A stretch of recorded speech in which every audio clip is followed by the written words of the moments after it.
This channel does not promote any violent, harmful, or illegal activities. All content provided by this channel is meant for an educational purpose only. কি চলছে বাংলাদেশে? সেখানে কট্টরপন্থীদের হাতের মুঠোয় গোটা দেশটা।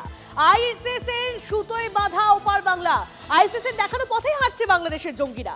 ভারত বিদ্বেষে আইএসএস এর স্পষ্ট গাইডলাইন। ওপারে মৌলবাদীদের হাতে কেন আইএসএস এর পতাকা? বাংলাদেশি মুক্তমনাদের কোণঠাসা করতে আইএসএস এর গেম প্ল্যান।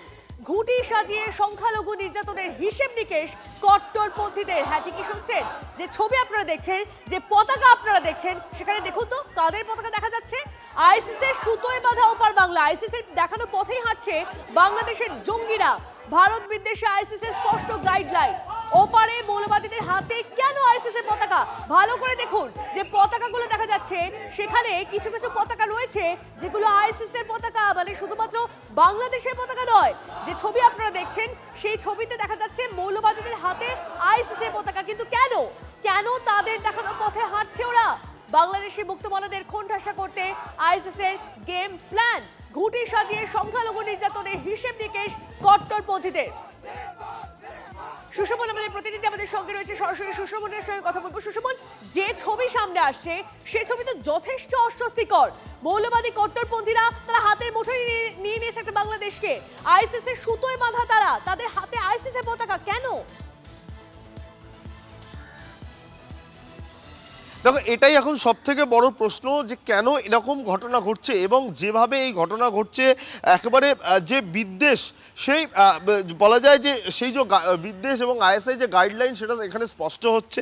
এবং শুধু তাই নয়, যে এই যে বাংলাদেশিদের যে একেবারে যে বলা যায় যে যেভাবে নির্যাতন বা যে একেবারে কঠোরপন্থীদের যে একেবারে এর আগে যে গণ্ডগোলগুলো দেখেছি, এখন যেগুলো দেখছি, সব মিলে কিন্তু তাদের যে কর্মকাণ্ড, কোথাও যে তারা এখন সুপরিকল্পিতভাবে কোথাও বেছে বেছে গণ্ডগোল করছে, এটা কিন্তু স্পষ্ট হচ্ছে। সব মিলে কিন্তু এটাই এখন সব থেকে বড় চর্চার বিষয়। এবং কেন এরকম ঘটনা ঘটছে এবং এর নেপথ্যে যে আইএসআই রয়েছে এবং এই যে গাইডলাইন, এটাও কিন্তু স্পষ্ট হচ্ছে। বেশ, আপাতত ধন্যবাদ সুশোভন। যে বিষয়টার দিকে বারবার করে নজর থাকছে, যে একেবারে আইসিস বা আইএসআই যারা, তারা ঘুঁটি সাজিয়ে দিচ্ছে, বাংলাদেশে ঘুঁটি সাজিয়ে দিচ্ছে এবং সেই মতোই চলছে বাংলাদেশের যাত্রা। সেই ছবি আমরা দেখতে পাচ্ছি। সেই কারণেই আমরা বারবার করে দেখেছি যে ভারতীয় হাই কমিশনের সামনের ছবিটা, ভারতীয় হাই কমিশনের সামনে কিভাবে বিক্ষোভ চড়িয়েছিল তারা, কিভাবে স্লোগান দিয়েছিল তারা। এবং শুধুমাত্র তাই নয়, আমরা পরপর যে ছবি আরও একবার আপনাদেরকে দেখাচ্ছি, সেখানে আপনারা দেখতে পাচ্ছেন যে আগুন জ্বলছে একের পর এক সংবাদপত্র, সংবাদ মাধ্যম, সেই সংবাদ মাধ্যমের অফিসগুলোতে।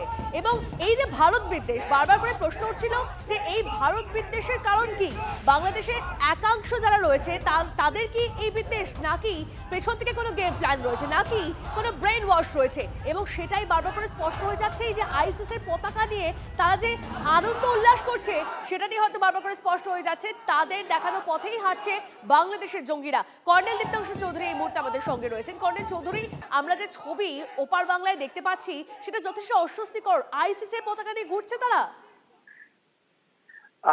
বাংলাদেশ জনতা যেরকম চায়, বাংলাদেশে 18 কোটি মানুষ যেরকম চায়, আমার মনে হচ্ছে বাংলাদেশ সেই দিকেই চলে যাচ্ছে।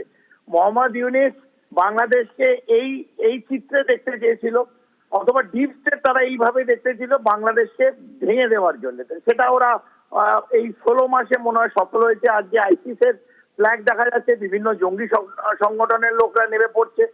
এবং আমরা যখন দেখি এই যারা সমাজের বিরুদ্ধে কথা বলছে এবং তার জন্য এই লক্ষাধিক লোক রাস্তায় নামছে, চিত্রটা একদম পরিষ্কার হয়ে যায় যে বাংলাদেশ এই 16 মাসে জঙ্গিদের হাতে ভালো করে উঠিয়ে দিয়েছে। বাংলাদেশের যে অন্তর্বর্তী সরকার সফল হয়েছে তাদের কাজ এই 16 মাসে।